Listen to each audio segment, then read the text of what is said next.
Sa loi exige la perfection. Comment purifier nos cœurs, nos mains?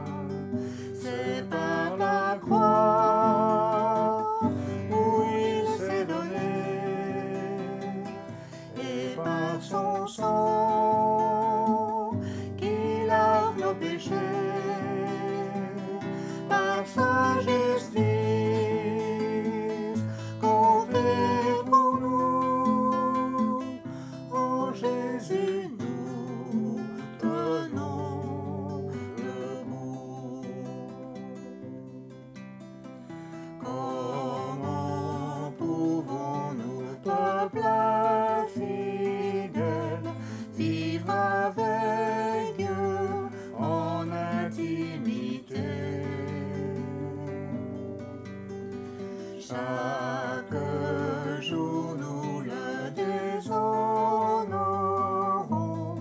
Comment nos fautes sont-elles pardonnées? C'est par la croix où il s'est donné, et par son sang qui lave nos péchés. Par sa justice,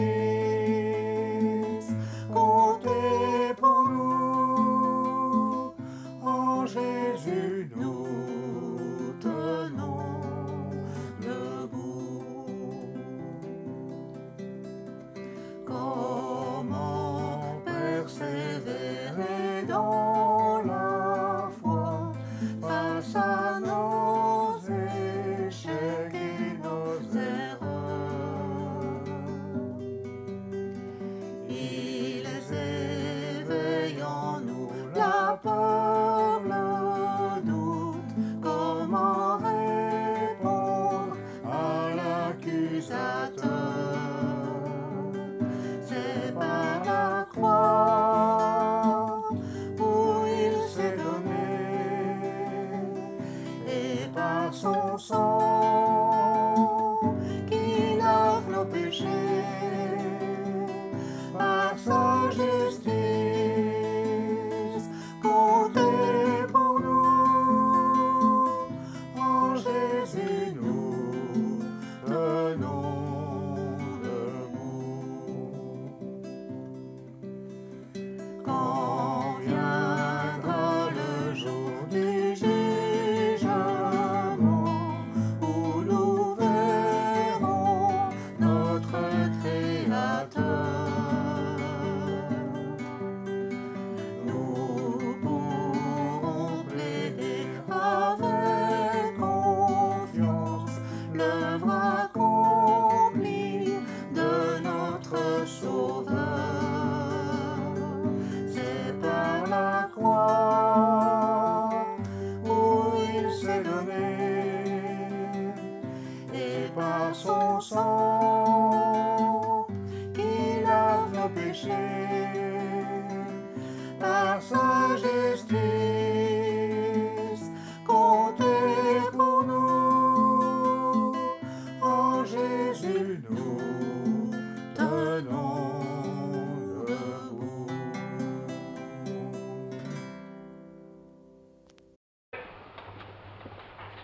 Le Christ est l'image visible du Dieu invisible. Si le Christ est l'image visible du Dieu invisible. Si je vous disais que c'est écrit dans la Bible, que le Christ est l'image visible qu'on peut voir du Dieu invisible.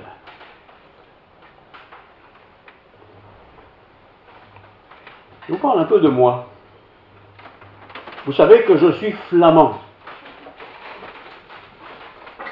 D'ailleurs, je suis tellement flamand que je suis né à Anvers. C'est vrai, hein, c'est pas une blague, je vous assure. Je suis né d'une mère flamande.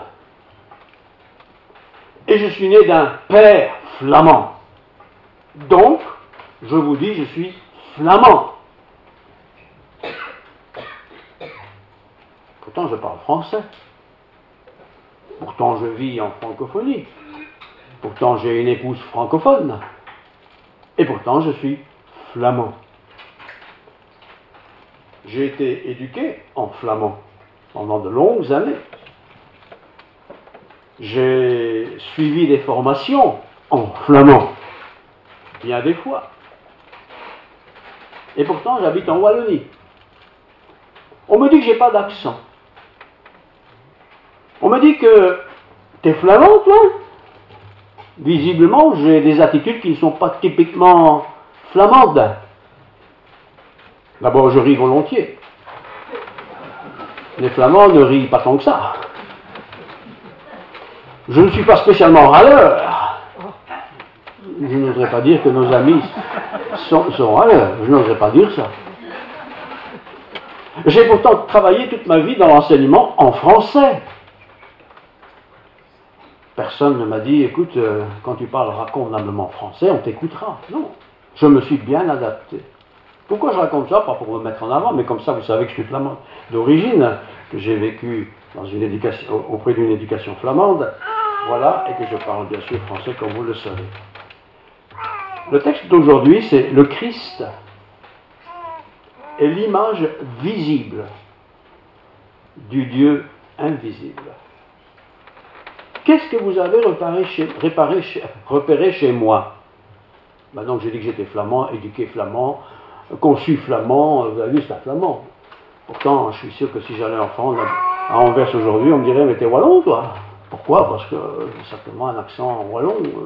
Voilà. Jésus-Christ est l'image du Dieu, l'image visible du Dieu invisible. Écoutez ceci, je vous le lis dans l'épître de Paul aux Colossiens, chapitre 1, verset 15.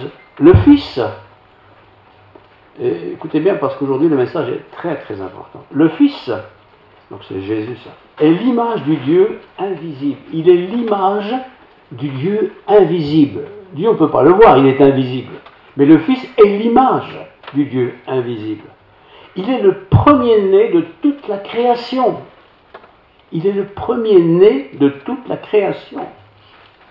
Car en lui, donc en Christ, ont été créées toutes les choses qui sont dans les cieux et sur la terre.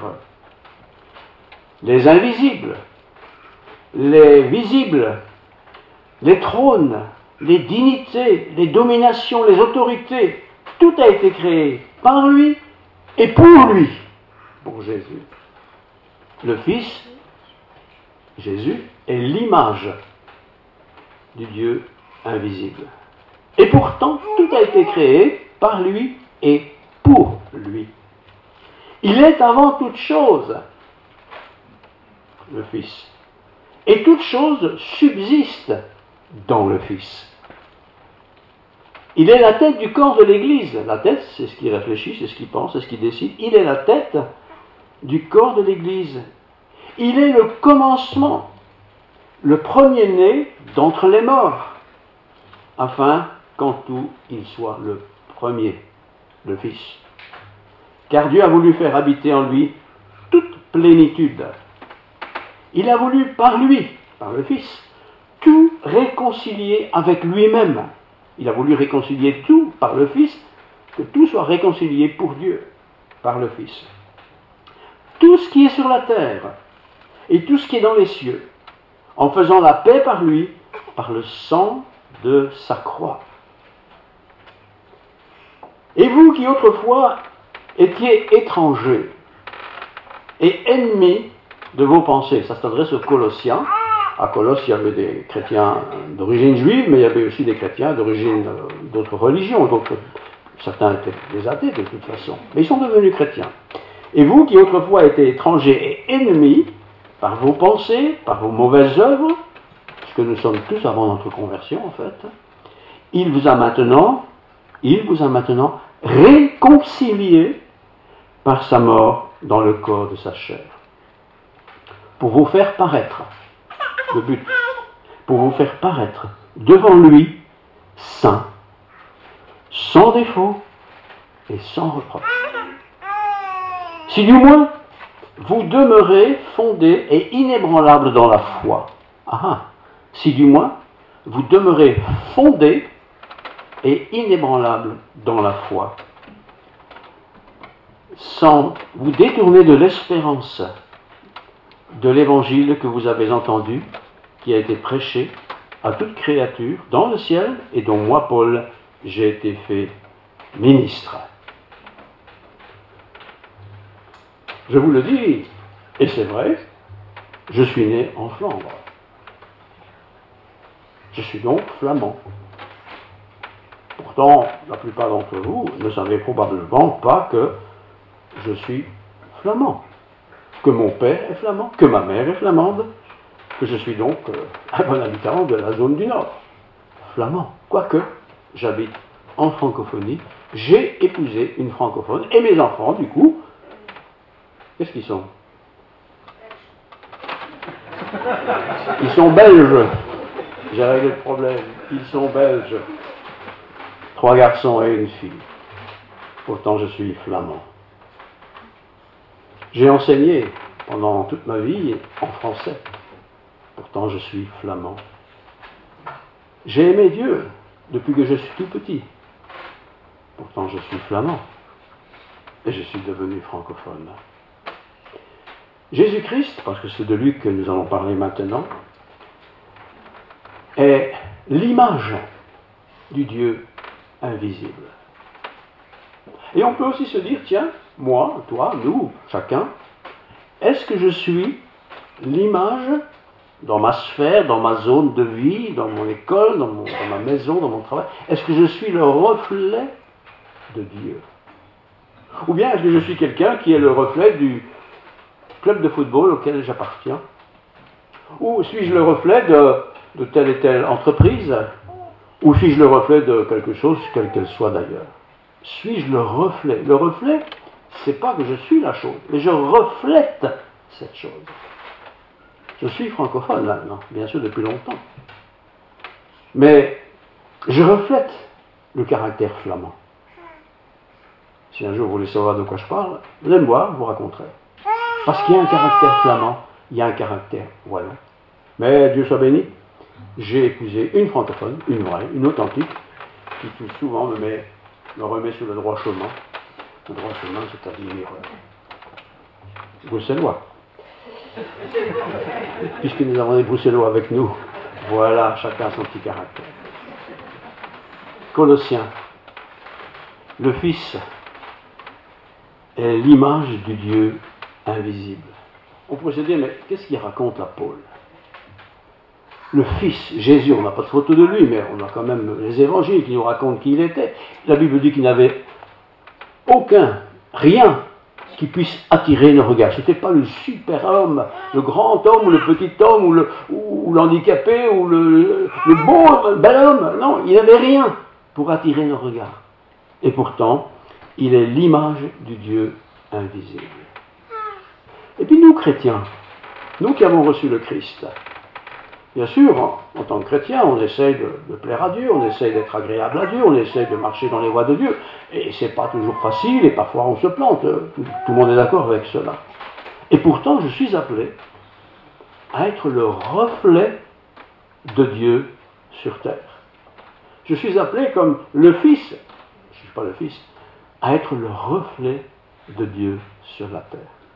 Jésus, ceux qui l'ont connu ont pu lui parler, ont pu lui poser des questions, ont pu lui serrer la main, ils ont pu l'embrasser, ils ont pu peut-être aller à la pêche ensemble. Bref, ils étaient ensemble, c'était des humains. Mais le Christ était le reflet de Dieu. Il n'avait rien, donc Jésus, rien pour attirer le regard. Il n'était pas anormalement construit, 3 mètres de haut, ou il n'était pas 1 mètre 20 de hauteur. Non, il n'y avait rien pour attirer le regard. Et pourtant, il est le reflet de la gloire de Dieu. Pour certifier ce que je dis, parce qu'il faut toujours dire choses par rapport à la Bible, il y a dans Évangile de Jean chapitre 10, quelque chose que je voudrais vous lire maintenant, c'est très court, pas si court que ça, Jean 10, 31, 39. Voilà, 31, 39. Les Juifs lui répondirent donc à Jésus, « Ce n'est pas pour un bon œuvre que nous te lapidons. C'est pas pour ça qu'on te lapide. Mais pour un blasphème. Et parce que toi, qui es un homme, tu te fais Dieu. Parce que toi qui es un homme, tu te fais Dieu. Et c'est pour ça qu'on va te lapider. Pourtant, nous avons lu que le Fils est le reflet de Dieu. On pourrait se dire, mais comment les gens ont-ils perçu cette histoire de reflet de Dieu? Comment imaginait-il quelqu'un qui est le reflet de Dieu? Comment d'ailleurs la société imagine-t-elle ce que doit être un chrétien? Comment doit se comporter un chrétien? Comment doit vivre le chrétien? Comment doit parler le chrétien? Et même nous, entre nous, comment considérons-nous le type que doit être un chrétien? Comment être le reflet de Dieu là où je suis, là où je vis? Donc je vous lis maintenant Jean 10, 31. Alors les Juifs prirent de nouveau les pierres pour le lapider. De nouveau. Jésus leur dit, je vous ai fait voir plusieurs bonnes œuvres venant de mon Père. Vous avez vu des choses en moi. Pour lesquelles me lapidez-vous? Quelle est la raison qui vous pousse à me lapider? Pourquoi? Les Juifs lui répondirent, ce n'est point pour une bonne œuvre que nous te lapidons. Non, non, ça va. Mais pour un blasphème. Et parce que toi qui es un homme, tu te fais Dieu. C'est un blasphème, ça. Que dire, je suis Dieu. Jésus parlait de son Père. Il disait, le Père et moi, nous sommes un. Je fais toujours la volonté de mon Père, etc., etc. Et les gens n'ont pas gobé ça, les gens de son peuple, les Juifs, ceux dont on a lu un extrait dans les psaumes, qui connaissent Dieu. Ils n'ont pas voulu reconnaître dans le Christ. Jésus-Christ répondit, n'est-il pas écrit dans votre loi, c'est l'Ancien Testament, j'ai dit, vous êtes des dieux avec un petit d. C'est écrit comme ça, vous êtes des dieux. Ces gens qui étaient des dieux, considérés comme au-dessus de la mêlée, se sont permis de vouloir mettre à mort celui qui était le Fils de Dieu, celui qui était le reflet de Dieu. Et il ne faut pas s'étonner non plus, par voie de conséquence, qu'aujourd'hui, alors je vous parle, on l'a vu depuis longtemps déjà, et ça durera jusqu'à la fin des temps, beaucoup de chrétiens sont persécutés. Nous avons vu, il n'y a pas si longtemps que ça, une organisation qui s'occupe beaucoup des gens persécutés parce qu'ils sont chrétiens. Nous avons vu des gens persécutés par le simple fait d'être chrétiens. Peut-être nous-mêmes. On ne va pas nous mettre en prison parce qu'on est chrétien, dans un pays libre. Mais il ne faut pas venir trop avec les choses de la religion. D'ailleurs, on supprime de plus en plus les choses de la religion dans les écoles. Toutes les religions, il est vrai.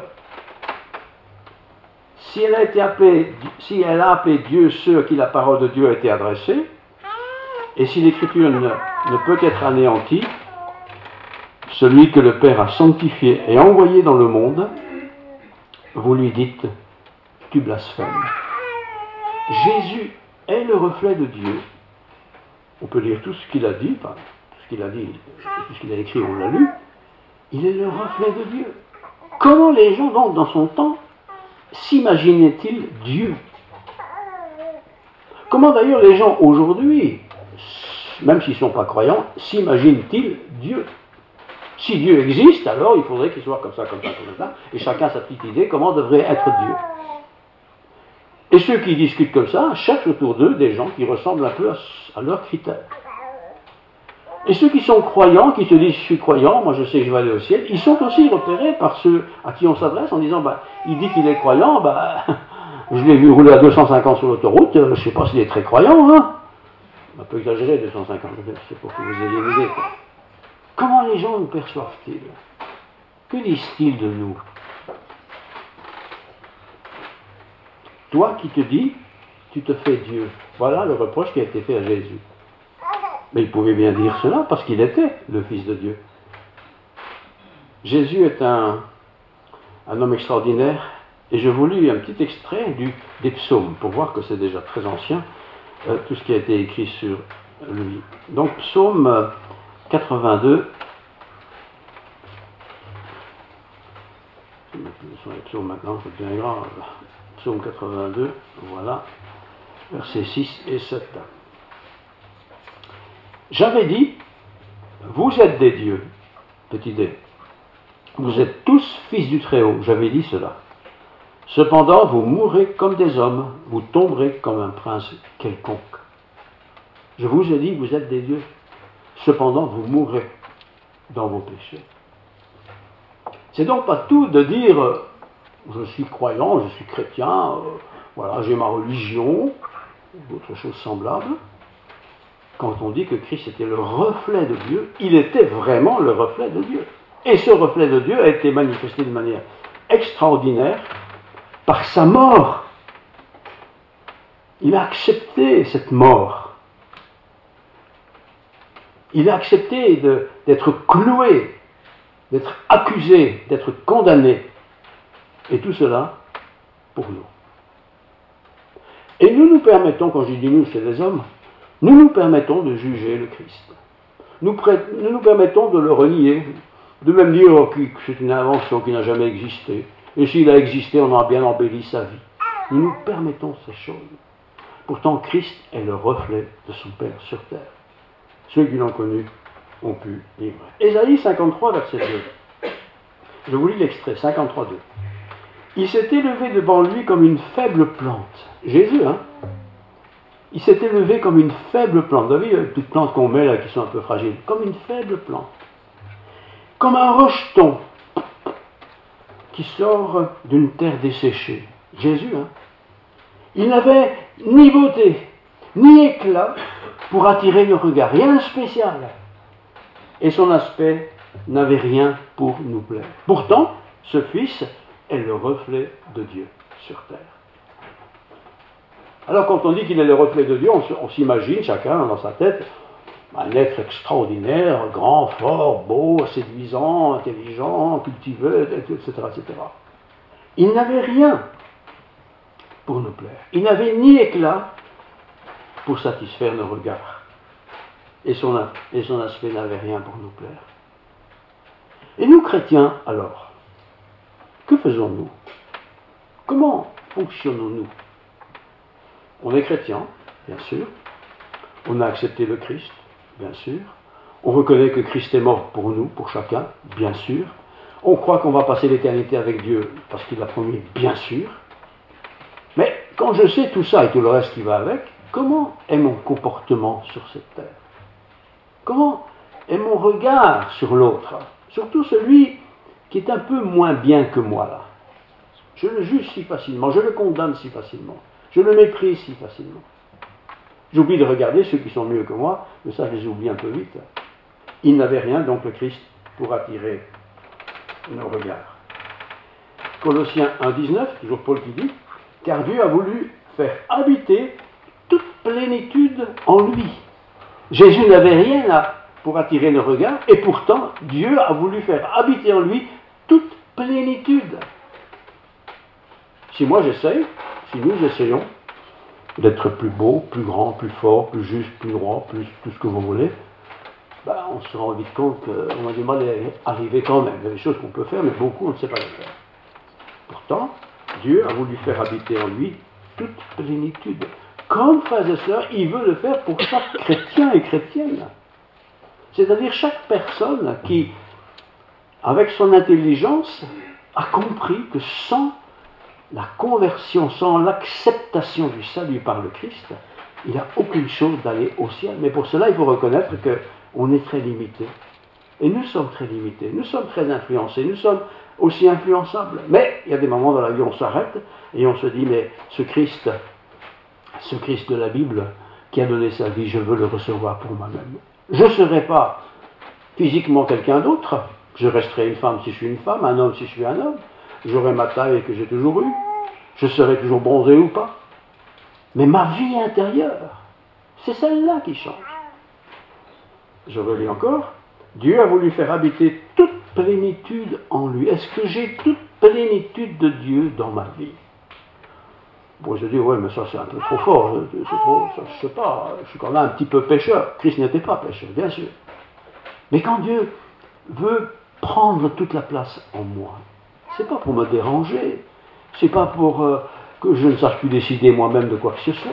Ce n'est pas que je ne peux plus partir en vacances, que je ne peux plus regarder la télé, que je ne peux plus, je sais pas, aller au cinéma. C'est pas tout ça, c'est la religion qui invente tout ça. Mais Dieu veut habiter en nous. Il veut faire sa demeure en nous. Il veut prendre place chez nous. Et il le fait bien sûr toujours avec une entière soumission à notre liberté. Je dis oui, je dis non. Si je dis oui, c'est-à-dire si j'ouvre la porte de mon cœur, j'entre chez toi, je soupe avec toi, et toi avec moi. C'est aussi simple que cela. Et si le Seigneur est chez moi, je suis tranquille, je suis heureux, je suis béni, parce que je vais entendre de belles choses, les choses de sa parole, je vais pouvoir lui parler, communiquer, je vais pouvoir me laisser saisir par lui, je vais pouvoir laisser le Saint-Esprit dominer ma vie. Alors pour authentifier tout ce que je raconte, parce qu'il faudrait quand même vérifier dans la parole de Dieu, Évangile de Jean, chapitre 8, versets 23 et 24. Il leur dit, donc c'est Jésus qui parle, vous êtes d'en bas, vous êtes de la terre, nous tous, on est de la terre. Et il leur dit, vous êtes d'en bas, moi je suis d'en haut.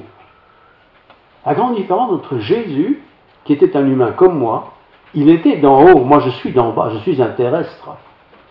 Que je sois flamand ou wallon, je suis un terrestre, je suis d'en bas. Vous êtes de ce monde. Je ne vis pas hors du monde. Je vis dans ce monde, on est belge, luxembourgeois, africain, n'importe. Je suis de ce monde. De la même manière que mon voisin qui habite à Tombouctou, il est de ce monde. De même que ma voisine, que mon voisin, il est de ce monde. Je suis de ce monde. Vous êtes de ce monde, mais moi je ne suis pas de ce monde. C'est vrai que Jésus est né dans une étable. C'est vrai que Jésus a été élevé, comme tous les enfants. C'est vrai qu'il a été baptisé. C'est vrai, on peut dire tout ça dans les évangiles concernant Jésus. Mais Jésus n'était pas de ce monde. Parce que le monde n'avait pas imprégné sa vie. Et il n'avait pas imprégné sa vie parce qu'il n'avait pas été conçu dans le péché. La graine masculine n'a pas été mise en lui. Il est bien né d'une femme, mais pas d'un homme. Nous tous, nous sommes nés de l'homme. Et c'est pourquoi nous avons hérité du péché originel. Mais ce n'est pas parce que je nais avec le péché originel en moi que je ne peux pas être apprécié par Dieu. Parce que Dieu nous aime. Hommes, femmes, blancs, noirs, flamands, wallons, il nous aime. Et il a donné sa vie pour chacun de nous. C'est pourquoi je vous ai dit que vous mourrez dans vos péchés. Ben oui, écoutez la suite. Car si vous ne croyez pas ce que je suis, vous mourrez dans vos péchés. Et toutes les personnes autour de nous, ceux à qui vous avez déjà parlé de votre foi en Dieu, de l'œuvre de Dieu dans votre vie, ils se disent tout ça c'est de la foutaise, ils ne se rendent pas compte de ce qui est écrit là. Mais nous, on doit se rendre compte de ce qui est écrit, pour pouvoir, quelque part, de temps en temps, le mettre en avant. Dire voilà ce qui est écrit. C'est écrit, c'est pas moi qui l'écris, c'est Dieu qui le dit. Je relis maintenant le verset entier. C'est pourquoi je vous ai dit que vous mourrez dans vos péchés. Vous, c'était d'abord des Juifs là. Les Juifs, c'est le peuple de Dieu. Mais vous mourrez dans vos péchés quand même. Car si vous ne croyez pas ce que je suis, il est le reflet de la gloire de Dieu. Si vous ne croyez pas ce que je suis, vous mourrez aussi dans vos péchés. Qui es-tu lui dit-il. Ben là, ils sont choqués, les gars. Qui es-tu? Jésus leur répondit, ce que je vous dis dès le commencement. J'ai toujours dit ça. J'ai beaucoup de choses à dire de vous et à juger en vous. J'ai beaucoup de choses à dire. Mais celui qui m'a envoyé, c'est donc le Père, est vrai. Et ce que j'ai entendu de lui, je le dis au monde. Pas seulement aux Juifs, mais au monde. Aux Flamands, aux Wallons, aux Belges, aux Africains, à n'importe qui. Je le dis aux Français et aux Belges aussi. Ils ne comprirent point qu'il leur parlait du Père. Ceux à qui il s'adresse, ce sont des Juifs. Ils connaissent bien la loi, ils connaissent bien l'Ancien Testament. Mais ils n'ont pas saisi ce que Jésus racontait concernant son Père. En fait, ils n'ont pas saisi parce qu'ils ne voulaient pas de Jésus comme conducteur, comme chef. Jésus leur dit donc, quand vous aurez élevé le Fils de l'homme. Élevé, c'est pas monté en grade. Hein. Élevé, c'est-à-dire quand vous l'aurez crucifié, lorsque vous aurez élevé.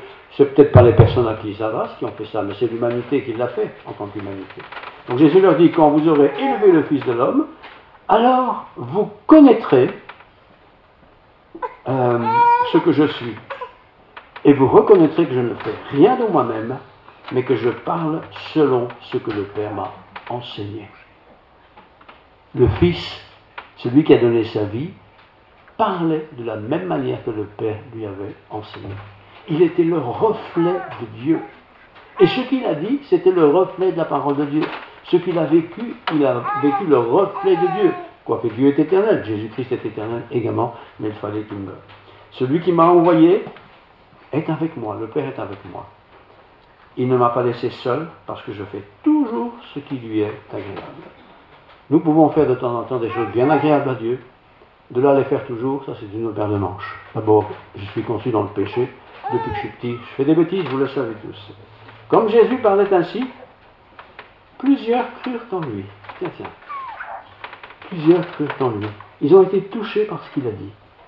C'est pourquoi, lorsque nous parlons de Jésus, il ne faut pas à tout prix vouloir convaincre. Il faut dire ce que Dieu fait, ce qu'il désire, ce qu'il souhaite. Et le Saint-Esprit fera très bien son œuvre dans le cœur de celui qui écoute. Il dit aux Juifs qui avaient cru en lui, voilà, il y a quelques-uns qui ont cru, si vous demeurez dans ma parole, vous êtes vraiment mes disciples. Une première étape, c'est de croire ce que Jésus dit, ça commence là. Mais une deuxième étape qui devrait être automatique, c'est de demeurer dans la parole de Dieu. Et si vous êtes là ce matin, c'est pas simplement pour écouter, c'est aussi pour demeurer. Demeurer, c'est habiter dans la parole de Dieu. Et cette parole est vraie. Elle m'enseigne, elle m'instruit, elle me corrige, elle m'édifie, elle me secourt, elle m'encourage, enfin tout ce que vous voulez. C'est la parole de Dieu. Jésus-Christ, il était parfait. Il était comme le Père du début à la fin. Nous ne sommes pas parfaits, mais nous avons besoin de cette parole, bien sûr. Vous connaîtrez aussi, puisque vous avez accepté la parole, vous connaîtrez la vérité, et la vérité vous affranchira. De quoi? Du péché. C'est pas la peine de monter une grande colline, une grande montagne à genoux, avec le sang qui pisse de partout, pour dire que vous avez fait pénitence. C'est pas comme ça que ça fonctionne. On entend la parole de Dieu, on la lit, puisqu'on peut la lire aujourd'hui. On la lit, on l'écoute, et on essaie d'assimiler cette parole, de vivre cette parole. Et ça, c'est beau. Et nous pouvons tous le faire, ça. Chacun le fera à son rythme, à sa cadence, selon son âge, selon sa propre vie, ses expériences, mais il le fera. Ce n'est pas une question de connaître par cœur toute une litanie de choses qu'il faut faire et ne pas faire. Il dit donc aux Juifs qui avaient cru en lui, si vous demeurez dans ma parole, il faut habiter dedans, vous êtes vraiment mes disciples. Vous connaîtrez la vérité, et la vérité vous affranchira. Ils lui répondirent, ce sont ses disciples, nous sommes la postérité d'Abraham, et remettent en avant une qualité qu'ils avaient, ils étaient juifs, comme nous faisons aussi. Mais moi, monsieur, j'ai été baptisé, moi j'étais bébé. Très bien. Et vous n'êtes plus bébé, maintenant vous êtes un adulte. Nous sommes, donc il répondit, nous sommes de la postérité d'Abraham, et nous ne fûmes jamais esclaves de personne. Comment dites-vous, vous deviendrez libres. On pense parfois tout avoir compris, d'avoir tout compris. Eux pensaient qu'il leur parlait d'une liberté qu'ils n'avaient pas encore connue, mais ils l'avaient, disait-il, puisqu'on est des juifs. Et voilà. Et nous avons notre héritage tous, ou notre ancêtre, ou notre religion même. Moi j'ai été là-dedans, je suis dans le bon, voilà.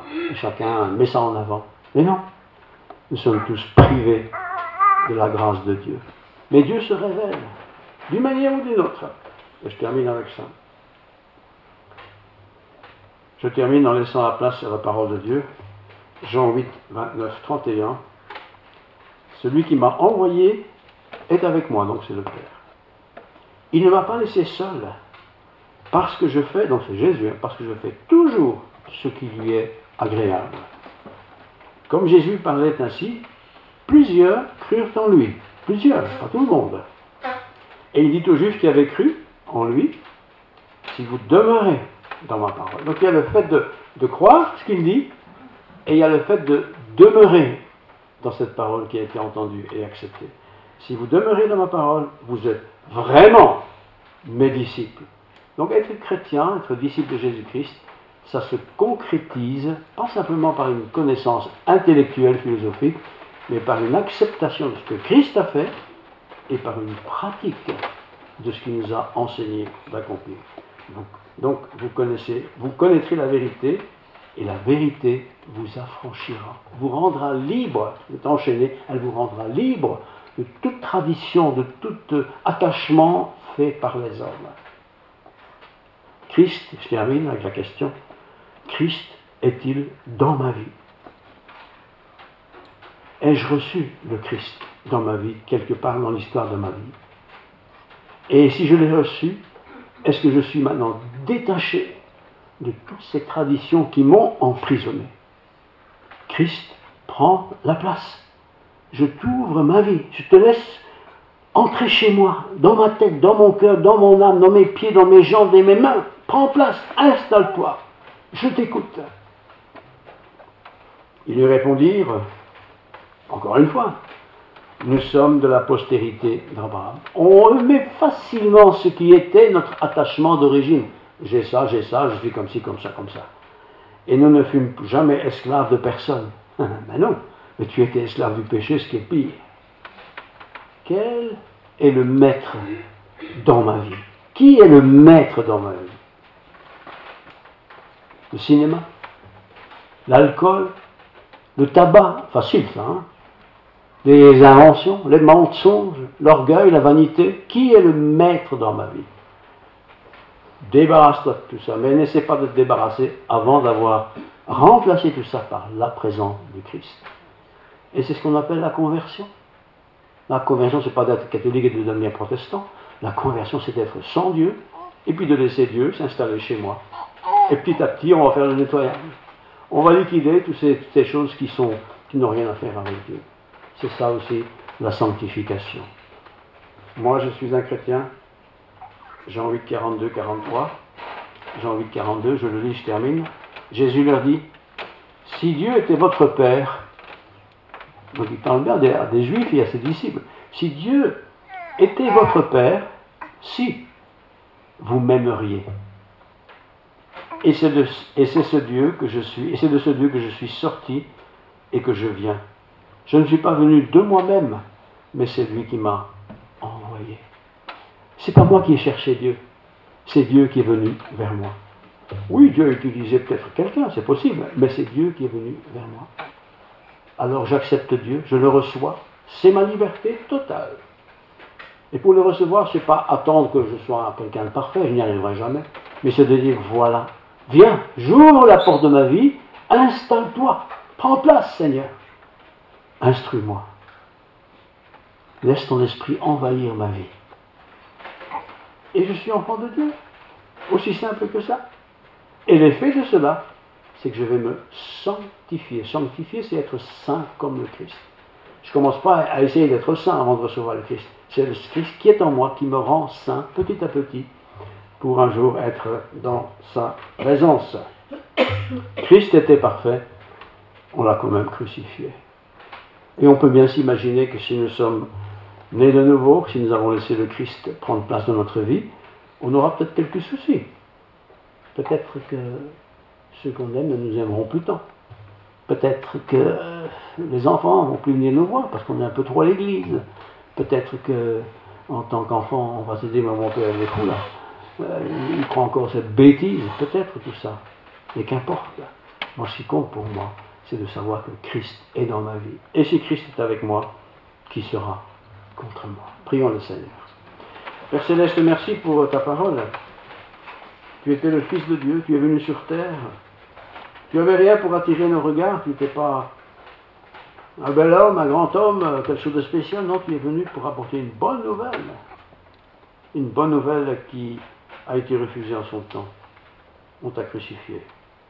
Volontairement. C'était délibéré, il fallait qu'il en soit ainsi. Mais tu as donné ta vie en rançon pour nous. Quelle image, Seigneur, tu es la rançon. Tu es le prix à payer, que tu as payé, pour que nous soyons sauvés. Seigneur, je te prie pour chacun de nous ici présents, que ceux qui t'aiment t'aiment encore davantage, que ceux qui cherchent te trouvent, que ceux qui essayent de marcher dans tes voies écoutent ta parole, et tu nous béniras tous. Loué soit ton nom. Que la grâce de Dieu, la paix du Christ, la plénitude du Saint-Esprit habitent en nous. Amen.